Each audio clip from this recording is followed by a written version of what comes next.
Live from a NASCAR bunker in Kyle's parents' basement, it's Turn the Radio Off with Mike Parsons and Kyle Bauer. Turn it off, turn it off, turn the radio off.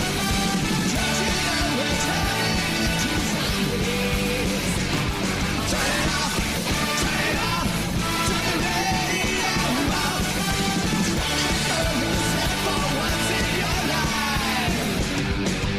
Become a fan at Facebook.com/TTRO Show. Follow along on Twitter.com/TTRO Show. Or just listen right now. It's Turn the Radio Off. Well, I do start this episode with a bit of a heavy heart.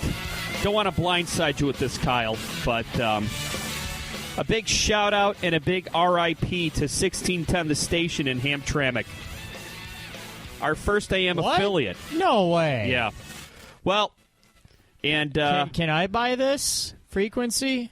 I mean, if you talk to... I'm a little short on cash right now, but I'll give it a shot. If you talk to Steven, the guy who owns it, maybe. I don't believe it was a monetary thing.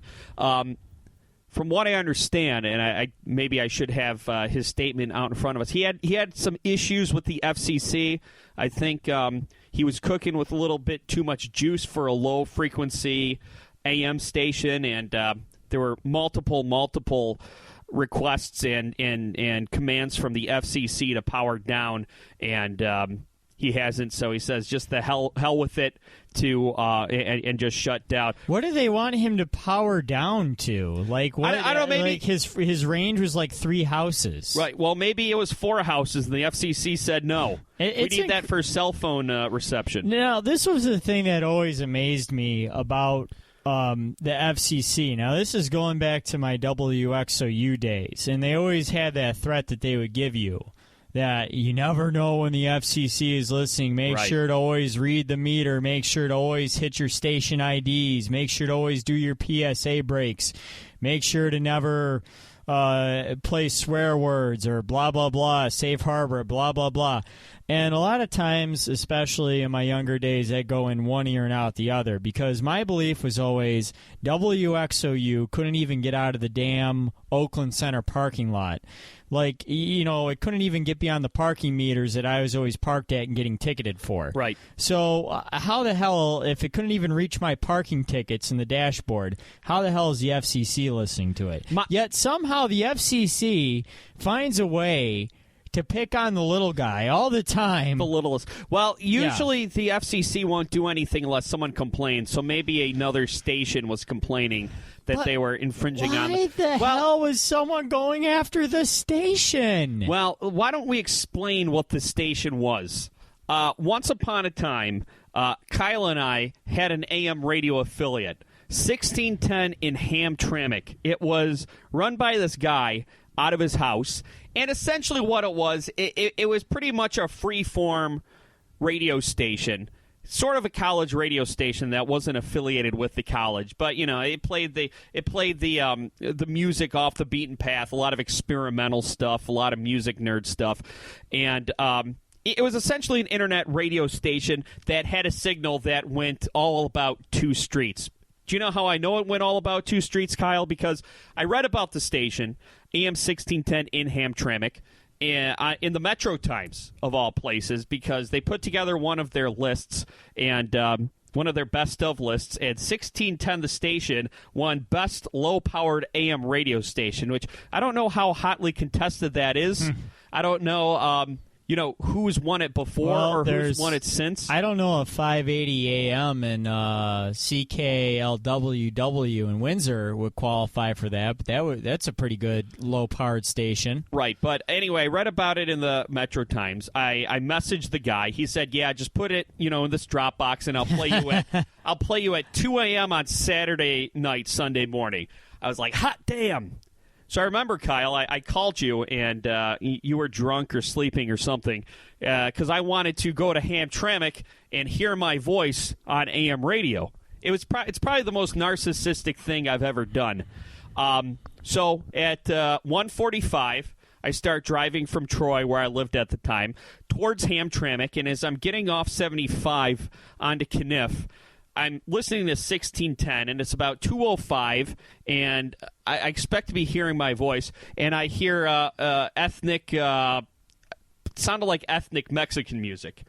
And I was pissed, not because I hate the Mexicans, but because I was expecting to hear my voice. So I'm driving all around Hamtramck. I'm closing in on the Google map to the address, and about 2 streets away, I start hearing us come through on the static, and I'm like, and I just smile to myself, and I nod. And by then, that was probably my sex dungeon phase. I believe it was your sex. It was your sex bunker phase. At least Kyle's. How could I sex dungeon? How could I mess up our biggest meme?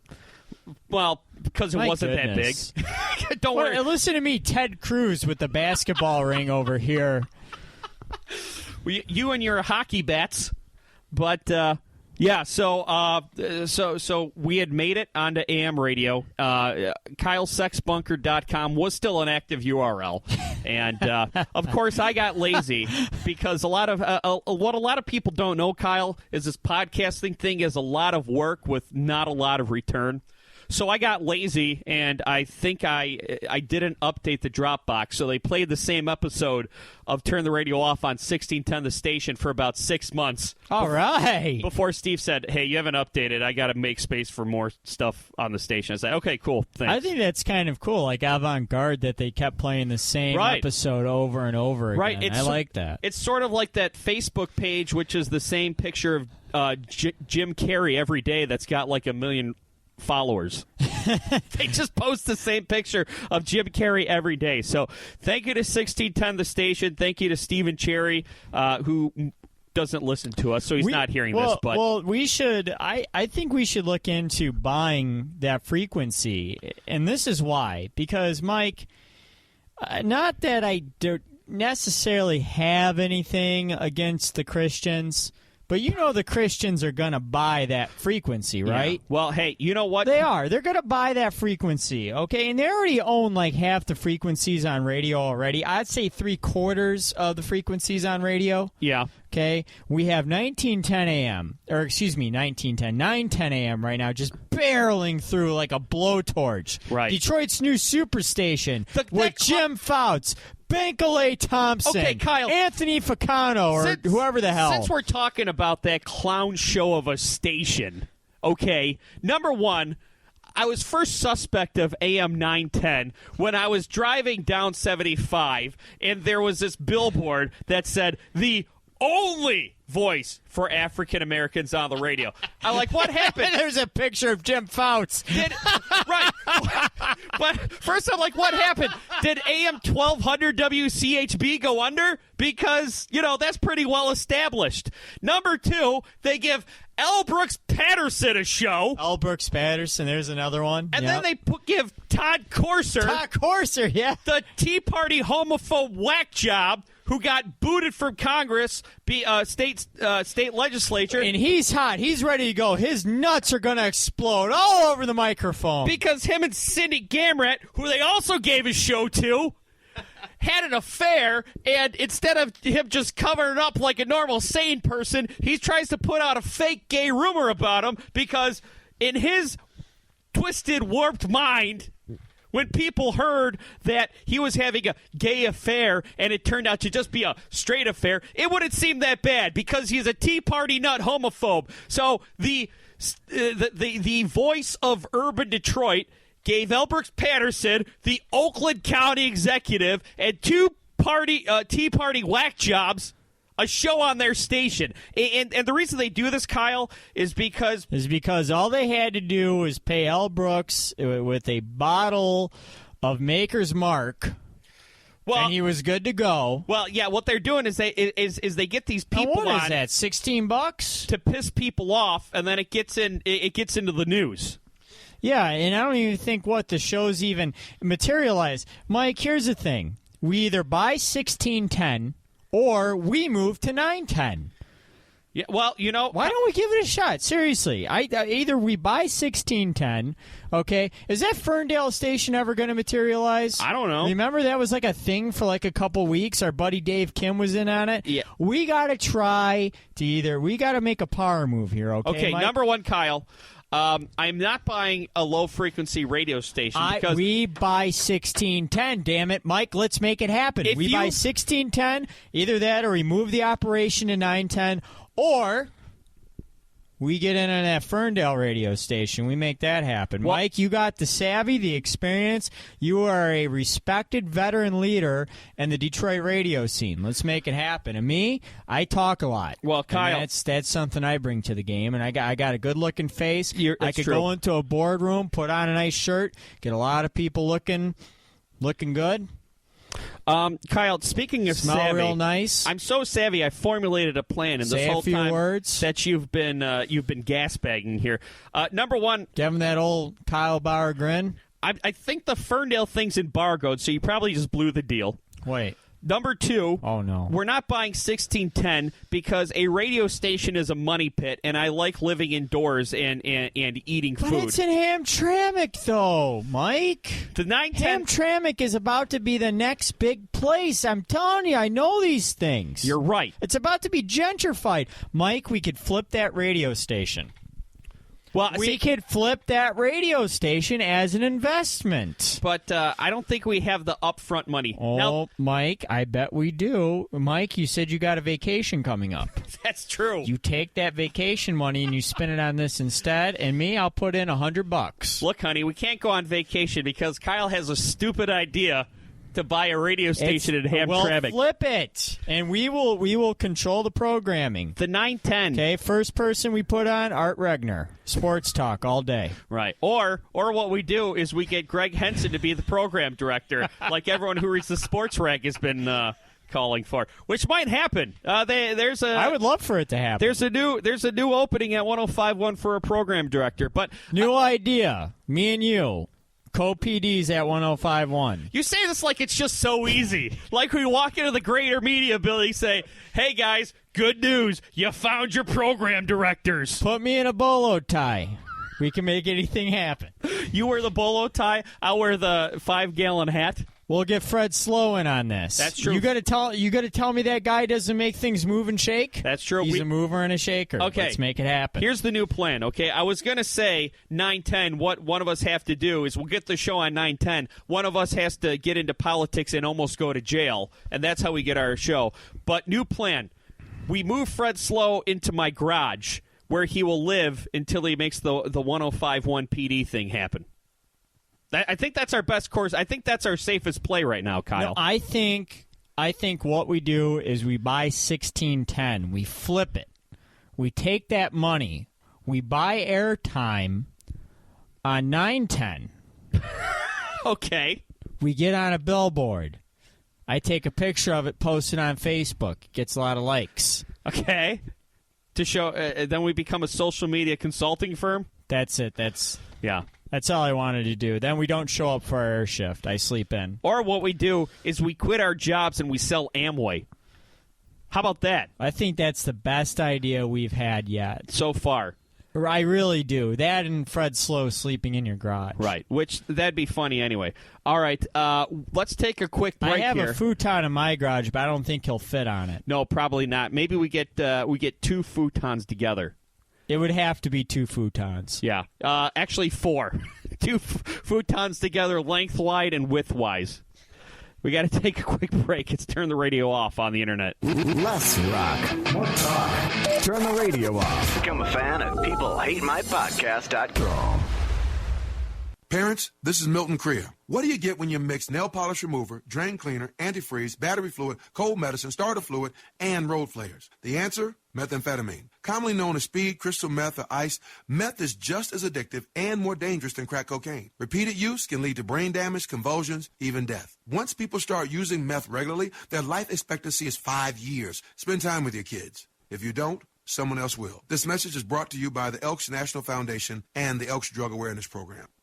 Imagine a family, a mother, a father, and 2 kids. They were almost fed by neighbors who almost volunteered to help them out.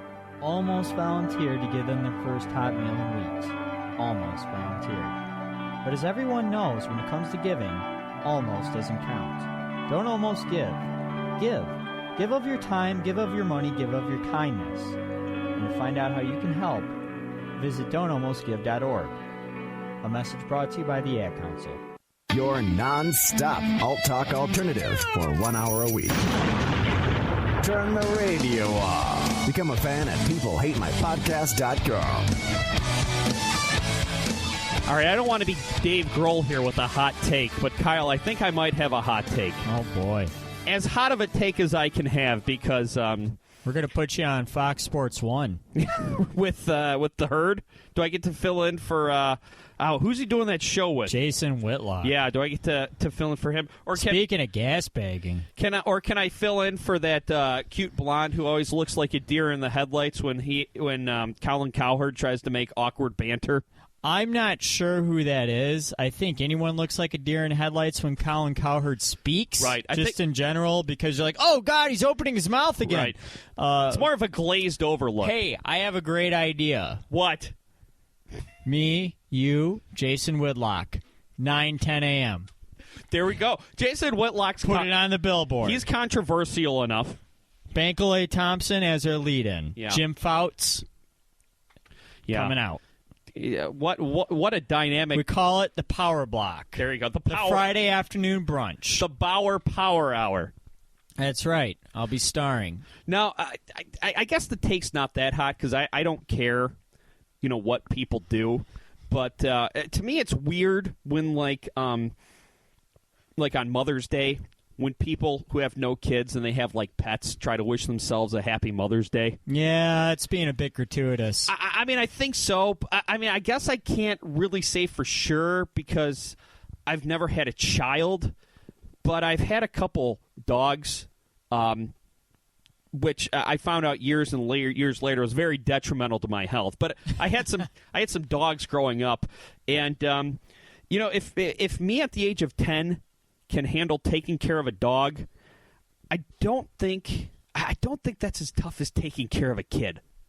I mean, look, if you're proud dog parents or whatever, and you get your wife a Mother's Day card, that's fine. It doesn't affect me, but it's just weird.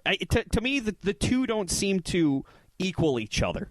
I would agree with anyone who says taking care of a dog is a difficult task, a very heavy responsibility. I know many of people who have had to leave parties early or have not been able to go out because they've had to let the dog out or they couldn't find a sitter for the dog, blah, blah, blah.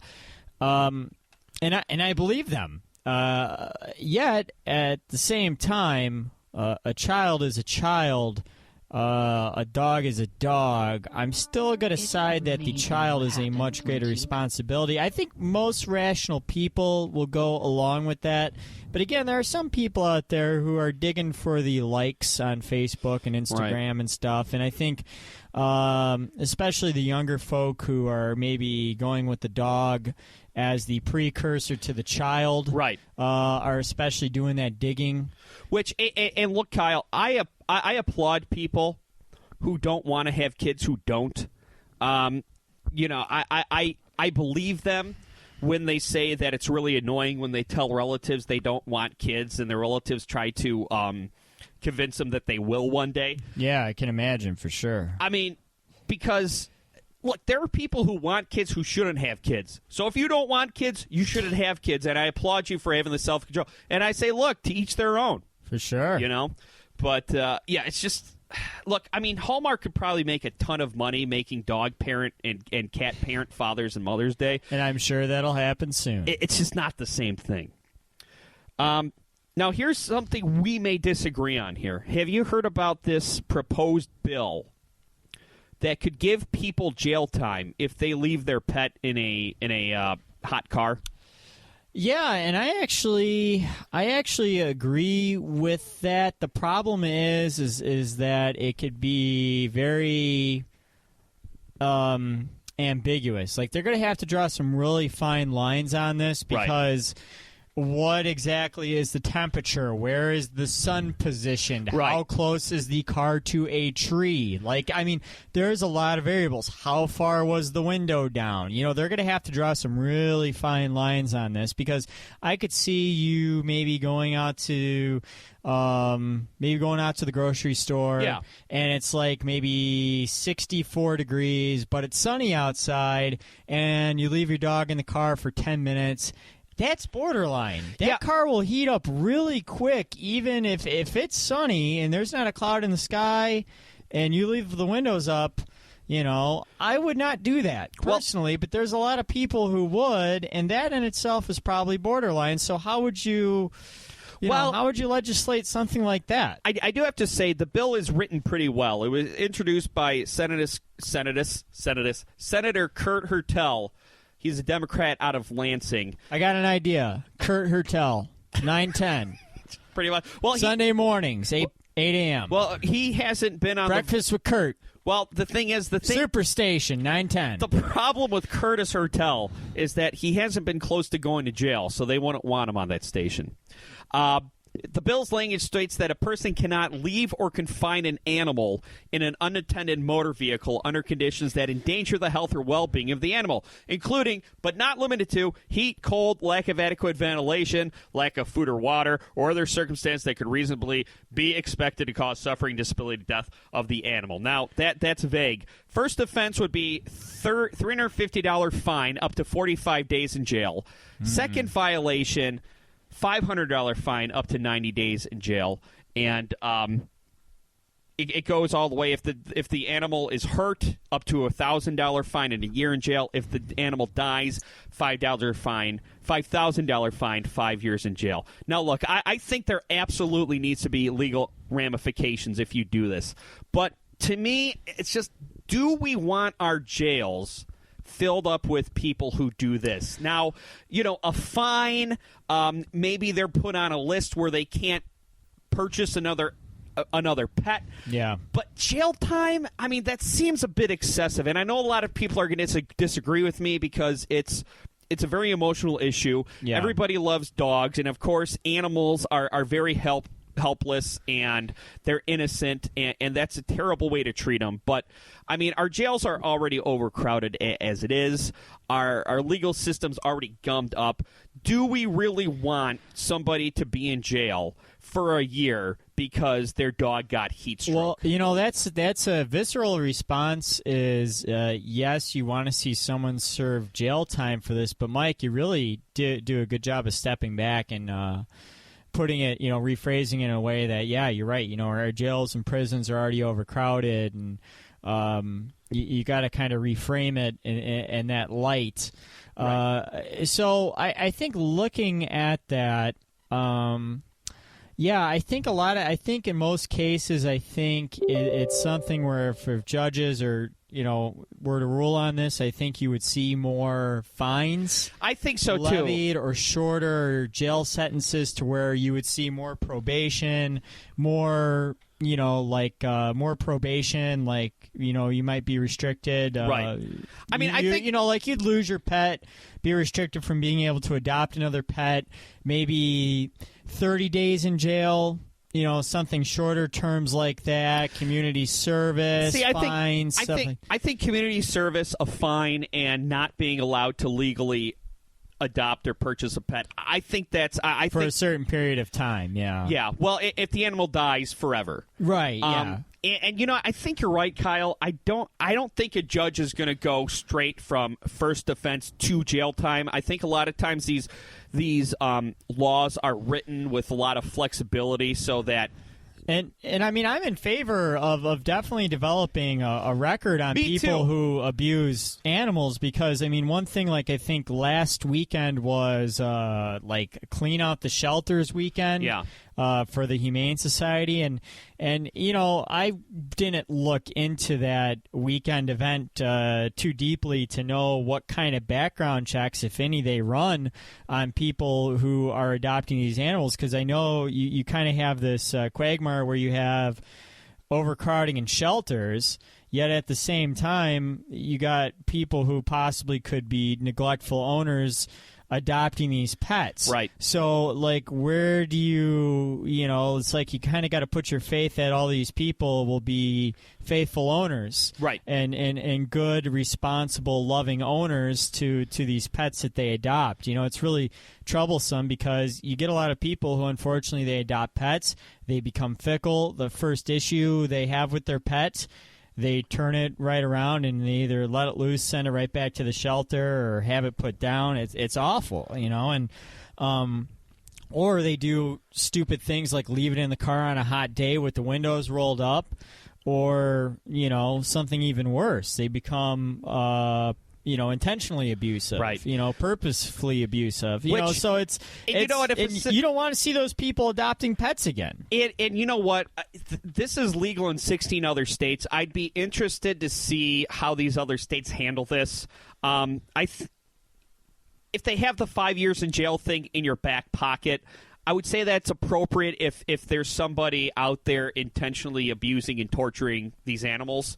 But if it's a one-time lapse in judgment, this is a crime of absent-mindedness and neglect and stupidity and irresponsibility. This isn't a crime of passion. This isn't a crime of somebody who willfully is abusive. Right. You know what I mean? So I think that's where you can draw the line from someone like Michael Vick, who was fighting and breeding, dogs for fighting. You know what I mean? And executing dogs. So there's definitely a big difference between something like this and something like that, where, somebody who does something like this, they're being an idiot. It may be mortally, neglectfully an idiot, but nonetheless, I mean, this isn't somebody who intentionally is like, okay, well, I'm going to go into the grocery store and hopefully my dog is dead when I come back out. They're just not thinking, and for that reason, they probably aren't responsible enough to have a dog, or at least they should be taught a lesson about taking care of an animal. Yeah, I mean, I was at the grocery store this week, and I would say it was it was cloudy, probably the high 50s, low 60s, and a woman, she as I was walking out, she shut her car door, and her dog came up to the window and started sniffing around, and she looked at me kind of apprehensively, because I'm sure that either she's gotten some choice words, or sometimes people will go around and break out people's windows, which if it's a 90-degree day, okay, fine, that's appropriate, but other than that, you can't go around smashing out people's windows unless the dogs. But yeah, I mean, there's a big stigma against it, which I think in certain situations, like you said, it's appropriate. But jail time. I mean, we got there's a lot of talk about the prison complex and how sort of the war on drugs is putting a lot of people in jail that don't need it, and what it's doing is it's ruining a lot of people's lives, and plus it's costing the taxpayer, Kyle, a lot of money. Right. And except for extreme circumstances, I just don't see how it's advantageous to send somebody to jail for 45 days for leaving their dog in, because the first offense, where the dog isn't even harmed, they can go to jail for up to 45 days. Yeah, but one thing though is that chances are there will be some sort of damage to the dog, though. That is one thing. Even 15 minutes in a car that gets up over 100 degrees can cause some damage to the dog. The level of dehydration and stuff. I mean, so it's tough to say. Right, and that's why I think that they should just be blacklisted from owning an animal. I said there's a lot of ambiguity around this. It's a really murky situation. So. Well, much like a lot of these tough topics we talk about, Kyle.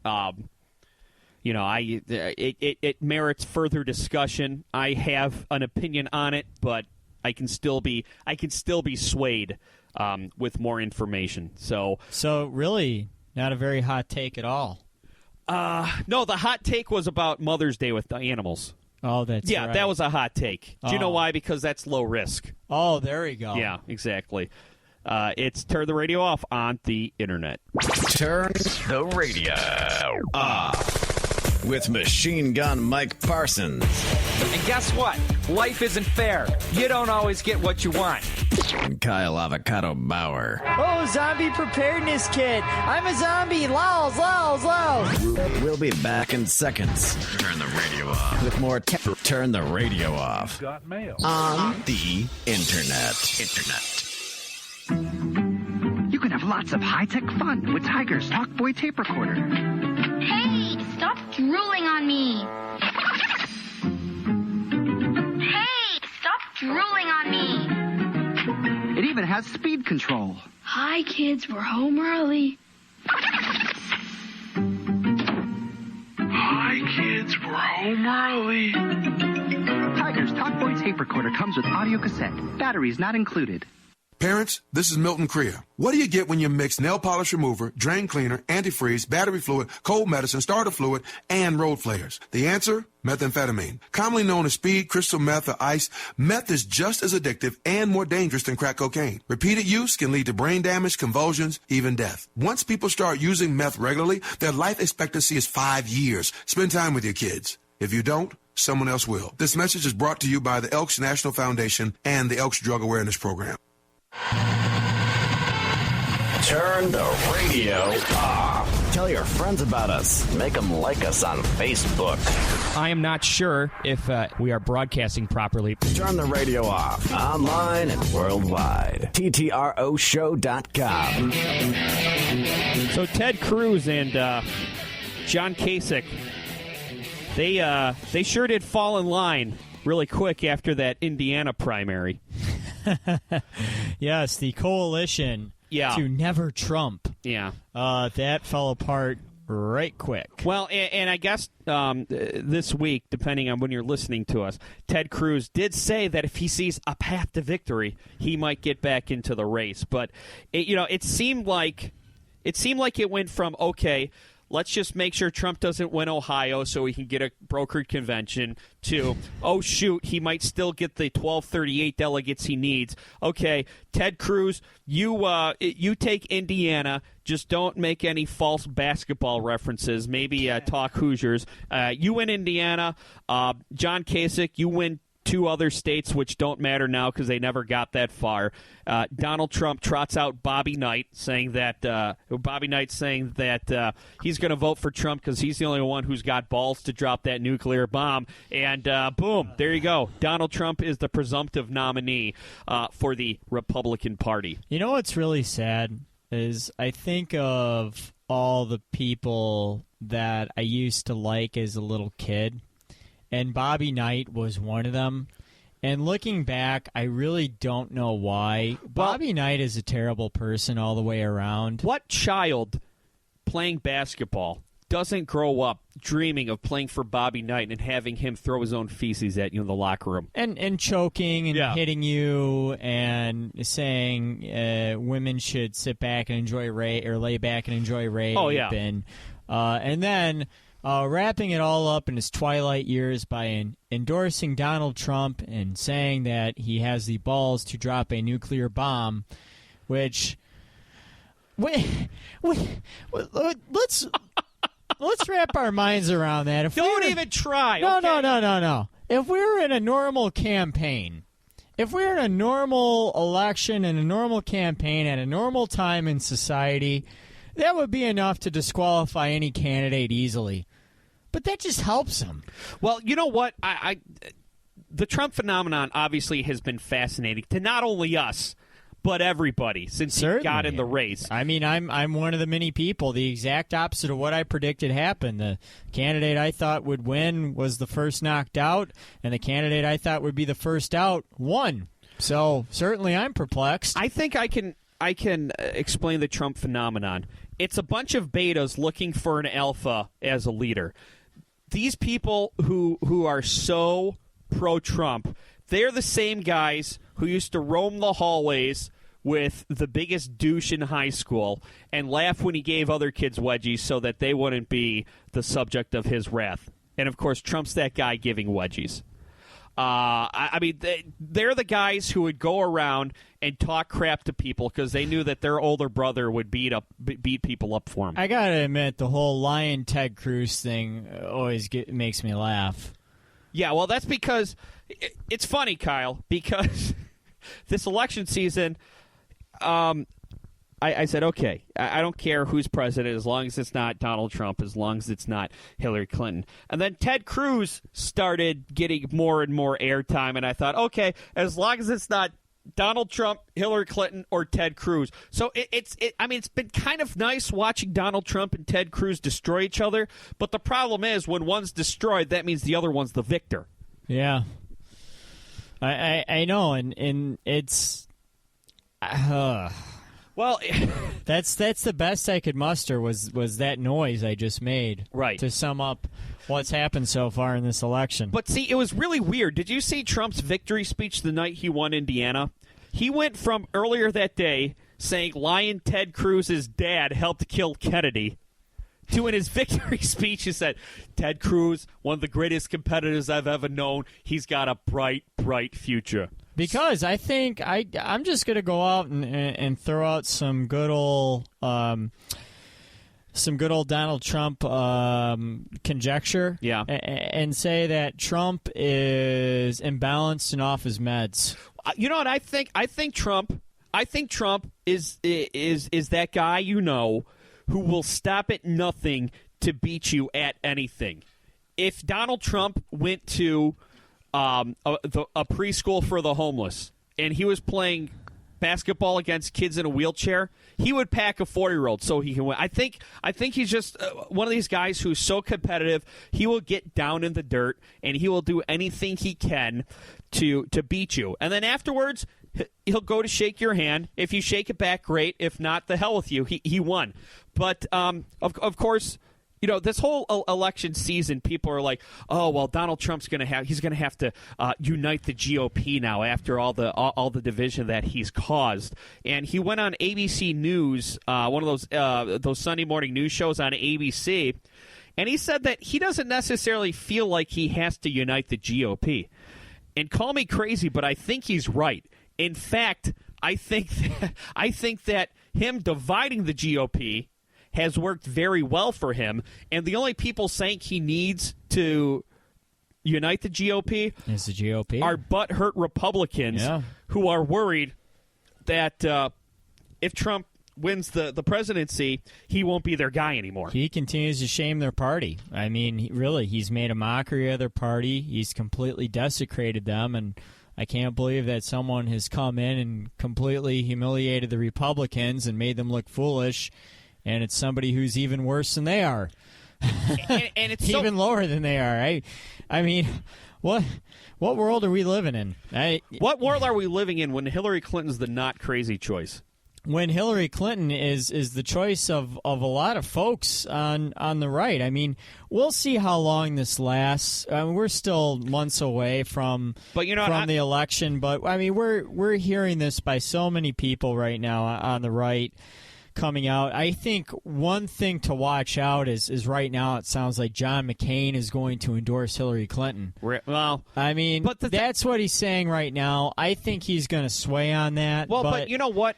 There's certain people in the Republican Party where you don't want their endorsement. Okay, when Mitt Romney came out and he endorsed Ted Cruz, if you're a Republican, you don't want Mitt Romney's endorsement. If you're a Republican, you don't want John McCain's endorsement. The Bushes are going to sit out the GOP convention because they're pissed at how nasty the election got between Donald Trump and their boy Jeb. But you don't want the Bushes. You don't want the Bushes endorsement. Actually, right now, I'm trying to think, Kyle. Anyone in the Republican Party who is for Trump, I don't know if there's anyone in the Republican Party whose endorsement would help Donald Trump. Because not really. Because he's been, quote unquote, the Rage Against the Machine guy, and sort of the renegades, the renegade sweethearts that were sort of known as the Tea Party bad boys before Trump got into it. He housed them. Ted Cruz and Marco Rubio when this election season started, those two guys were, they were the Tea Party outsider superstars, and Trump was so outside the mainstream, he made them look like the quote-unquote establishment, and it totally ruined their brand because they built their brand on being anti-establishment. Yeah, and they also built their brand on desecrating and blocking and really just trying to lambaste any sort of legislation, government, any sort of action that was put into place by any Democrat and anything that Obama said or wanted to do. Their whole mission was to disrupt government and action, and to paint Obama as the devil. Right. They caused the gridlock and then pointed at Obama, said, "See, he can't get anything done." Right. Exactly. And then Trump came in and said, "Oh, okay. Well, I can go even lower than that." Right. And then I can say that you guys are nothing but a bunch of cronies all in action together doing it. I mean, it's just, but the thing is, the worst thing about it is that in that regard, Trump is right. Right. Well, here's the thing. Okay, Trump is right about a lot of things. And I know you're not falling into this, but I just want to use this as an example because there are things Trump's right about. Like I said, Trump is right that he doesn't have to unite the GOP party. But I think a lot of times people will hear one thing they agree with on Trump about and forget all the other heinous crap that he said that they vehemently disagree. Oh, Trump said one thing I agree with him. Oh, maybe I'll vote for him. Yeah, and I think one thing about Trump that a lot of folks on the left, a lot of Democrats that, and one thing that I've noticed that a lot of Democrats who, I'll put them as it's her turn. Right. Those Democrats, the it's her turn Democrats, as I'll call them. That's the main reason that I roll my eyes whenever Hillary Clinton is running for office. The it's her turn Democrats, I think something that they can't get out of their own way and something that they're failing to see in all their arrogance and entitlement behind their support of Clinton and belief that Clinton is the chosen one. Is that a lot of people, simply put, don't like her. Right. And the problem with the candidate that you believe so strongly in and that you have for the past, 9 years for whatever reason, is that other people need to like her. Just because you like her, other people need to like her. And the problem is that she's not a very likable candidate. No matter how many favors that have been promised to her, no matter how many deals and speeches she's been able to give and deals she's been able to broker. And I know she has a lot of government experience. And her voting record, and she actually has a pretty responsible voting record. I know that she's done some good things. But her foreign policy... Okay, you know what? I'm going to stop and collect myself because I'm going off on a tangent. I didn't mean to go off on. The point is that she's done a lot of things that have caused people not to like her over time. And Democrats need to understand that. They need to understand that she could be defeated, even by Trump. And this is coming from someone who at the beginning of this endless election cycle believed that Donald Trump didn't have a shot in hell. Well, obviously he does, and he doesn't need to unite the Republicans. No. He doesn't need to do a damn thing different. He is rolling on continuous momentum. There was one slip-up he had in the polls briefly. Yeah. And that lasted like a week? And then he just went out and he swept more primaries. Well, the reason the GOP is saying he needs to unite the GOP is because he is showing just how irrelevant and impotent they are. And talking about Hillary Clinton, I said at the beginning of this election cycle is that she has no votes to gain or lose because people have had their mind made up about her for decades. And that's a great assessment of her, and also a dangerous one to think about when the Democrats clearly have hitched their wagons behind her. Right. But I mean, the thing is, people have known who Donald Trump was for even longer than they've been aware of Hillary Clinton. But she's been in politics much longer, so people have their minds made up about her, and they've had their minds made up about her for a long time, and it's very ingrained. Okay, people, they saw Donald Trump on The Apprentice. Donald Trump can be likable and charming when he turns it on. So people are for sure are still making up their mind. And I love him in those old Pizza Hut commercials. He's almost like America's bad boy complex, right? He's a total pompous jerk, but then he shows he's kind of a nice guy, and then you're like, oh, there's something more to him. Let's vote for him so that he can treat us like dirt for 8 years. But so and then you got Jon Stewart, right? And Jon Stewart, he recorded this CNN podcast at the University of Illinois. I think it was with Jake Tapper, and he's out here, saying that Trump's a man-child and all this stuff, and he's saying a lot of intelligent things. Yeah, just banking them all in off the square. Well, and maybe this is unfair of me to say because. I articulating it better than I ever could, but still banking in off the square. I don't know how influential he would have been, but I feel like Jon Stewart. When did he leave the Daily Show? In September? Yeah, might have been a little bit.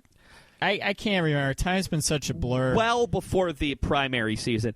I kind of feel like, Jon Stewart, he was always the voice of reason, and he used comedy to be that voice of reason, and he kind of left us when we needed him most. Well, I will say that the media certainly produced this Clinton and Trump result. I mean, you can say that Clinton has had this in the bag for years now, but I'll say that Trump is definitely the media's fault on the right. If you're Donald Trump, though, because I see Donald Trump being part politician, mostly showman in this whole thing. And I think that he has succeeded in turning this whole process on his ear. If he really wants to obliterate this election season and just mindfuck the whole electorate, what he should do is when Bernie loses to Hillary, drop out. No. Oh. Pick Bernie. Well, that'd be nice. Pick Bernie as his VP. Could you imagine? And you know what? I'm still not convinced Trump isn't trolling us. I mean, we haven't been on since before Cinco de Mayo, but he, like the day after, that would blow everybody's mind. A couple days after he won the Indiana primary and became the presumptive nominee and made everyone in the GOP fall in line, he puts out that meme where he's eating a taco bowl that says, "I love Hispanics." He might have said, "Some of my best friends are tacos. I love the Hispanics." And I'm like, okay. I was taking this guy seriously for a second. I'm still not convinced he's not fucking with us. You know what was funny? I went to National Coney Island a couple days after Cinco de Mayo, and I noticed that several people were eating taco bowls. Several. Well, way more than the average taco bowl per capita at National Coney Island. That taco bowl did look good, though. I'm telling you, he's got a lot of influence, and every single person who's eating a taco bowl, automatically Trump voter. Right. Time to make Mexican food great again. But you know what else that happened, too? He also talked about raising the minimum wage, even though he walked it back almost immediately, increasing taxes for the wealthy. I'm telling you, I don't know where this guy's really going. I still don't want to see him get elected. I sure as hell don't want to see him get elected, but I don't really know where the hell he's going. Well, Kyle, I mean, I'm still scared by him, but I don't really know where the hell he's going with all this. No one does. No one really does. I think a lot of people have their own picture painted in their mind. Right. Some people have this white nationalist, fascist, walls all around the border. Right. Numbered Muslims with badges and numbers on them and stuff. I think some people have that in their minds. I think some people have a more moderate version of them. Some people have a reality TV show version of them. Well, I don't know. I think people have all sorts of different versions of them in their head. and all of it is adoringly. Me, I don't know. Like, sometimes I think he could end up being more moderate than what he's showing us, but still ultimately incompetent. Well, it's funny because the Republicans are afraid that he is going to be more liberal than Obama. And then Democrats think that he's going to be fascist. Yeah, fascist. Total fascism. And I mean, like I said, showmanship, that's hard to do. That's hard to scare the crap out of two diametrically opposed political parties. Well, I think no one knows where the hell he's actually coming from because he hasn't actually said anything. Right. And you know what, though? He's been so vague. Right. And he hasn't actually expounded on any talking points that no one really knows where the hell he's coming from, what any of his platforms are. He's divulged a little bit into his trade platforms. He's divulged a little bit into his immigration platforms, obviously. That's been one of his more controversial points. But he's been very vague, and he's been malleable to the point where I think, again, people are painting their pictures in their own minds, and maybe that's one of the reasons why he's done so well in the primaries. It's because he gets up there, he's vague, he talks a lot of shit. People like it because he appears to be speaking his mind, whether he actually is or isn't. And, there you go. What I find fascinating is ever since the Bible's been mass-produced and people have been reading the book of Revelations, every generation there's a group of people who feels like the apocalypse will happen in their lifetime. I think with Trump it could happen, and I'm actually very curious to see how the end of the world comes about. Just kidding. I think what'll happen with everything else, he'll be more moderate, and we'll still be alive in eight years. We'll probably be enslaved, but we'll be alive. I think I don't know. As much as I'm saying Hillary is very disliked and could run a very stupid campaign that could lose this election to somebody as unelectable as Trump. Really, if anyone could blow this, it's Hillary. Yeah. As much as this has been gift wrapped for her, if anyone could blow it, it could be that arrogant ass. God, I hate Hillary. Yeah. God, I hate her. Are you a fan of Lauryn Hill? Yeah, Lauryn Hill's fine. She's Hill. Okay. I mean, I had the I had the Fugees score when it came out. I don't know if you knew. I don't know if you pegged me for a Fugees guy. No, I remember the Fugees. Yeah. Well, I guess she's still touring, and it was big news that that she showed up really late for a concert. Oh yeah, and people were really pissed and wanted their money back. Well, she went to Facebook, Kyle, to explain herself. Now listen to this. Talking about part of my language, flim flam.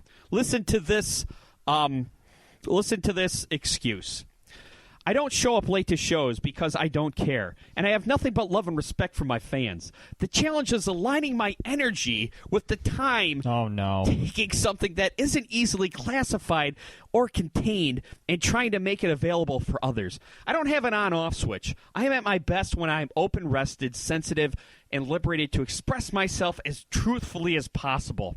For every performance that I've arrived late to, there have been countless others where I've performed in excess of 2 hours beyond what I'm contracted to do, pouring everything out onto the stage. Because I care so deeply about the artistic process, I scrutinize, have perfectionist tendencies, and want space made for spontaneity, which is not an easy process with the many moving parts on the road. Our challenge is to figure out the best way to accommodate the vitality, spontaneity, and spirit that make the performance worthwhile and special to begin with, while also making the experience available and accessible to others. If I didn't love and respect the art, I wouldn't do this. The audience and I should have that in common.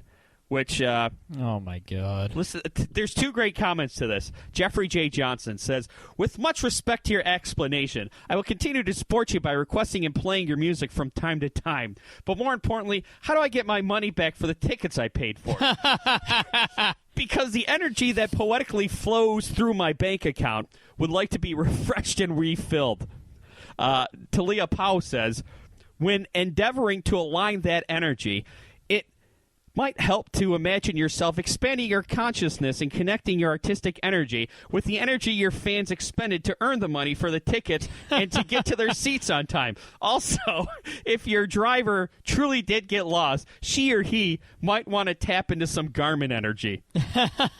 So good for you, Lauryn Hill fans, who didn't fall for her weird-ass yoga instructor explanation. Yeah, and Mike, I have an excuse for next time I'm late. Yeah, just talk about how my energy didn't align and I couldn't channel the proper performance. There was some whatever the hell that was. I don't know. See, here's Mike. Actually, I don't have an excuse because I couldn't even retain all that BS. There was a chakra pile up on the south field. Mike, I know a couple people who are like this still, and the problem is that both of them are into their 30s. Yeah. They're like 35, 36 years old, and they were both they both kind of were raised well off in the suburbs and stuff. And I have a feeling that the reason why they're still this way into their 30s is because they never were really raised with consequence. No. So they can still, even into their 30s, can kind of float around through life blaming their chakra for everything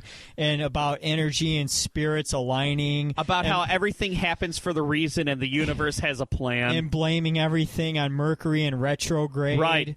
Right. Like, oh, I didn't show up to that job interview because the sun wasn't in a proper heliflex. Right. And the moon was bending on the improper unicorn's shadow. And like, I don't fucking know, and my vagina was wafting to the west. Like, the one thing I love is when people who don't have a job and don't have to worry about money, they'll post these Dr. Wayne Dwyer quotes talking about how things happen for a reason, and if you donate money to Joel Osteen, you'll get a boat. Stuff like this. It's like, or those people who say, "Good morning, Facebook family. Go out and seize the day, for you never know when opportunity is going to knock. Just go forth and receive your blessings from the universe." So I go outside and I yell, "All right, I'm ready for my blessing." And then my Tony from 2 doors down the street says, "Shut up, I'm retired. If you want your blessings, work for GM for 45 years and collect your damn pension." There you go. And I'm like, "Namaste, Tony. Namaste." He got it figured out. Tony, yeah. Be more like Tony. It's really, I know, just some of these people, I mean, live your life the way you want to, especially if you're being, you're not harming anyone by spouting a bunch of bullshit. Right. But I guess if you're Lauryn Hill and, your fans want you to show up on time for your show, because they probably paid a lot of money. Right. Because I would imagine Lauryn Hill probably still pulls in a pretty good gate. Well, and you know what, Lauryn Hill, you missed an opportunity because right now Prince covers are still really hot, and if you got there early, you could have played one or two and gone viral and become relevant again. Oh, and she would have been all over that too. Yeah. We got to go, Kyle. I don't have any out music here because I was expending my energy trying to figure out what the hell Lauryn Hill said. So we'll be back next week. People at mypodcast.com. Thanks for listening, Paul. Bye.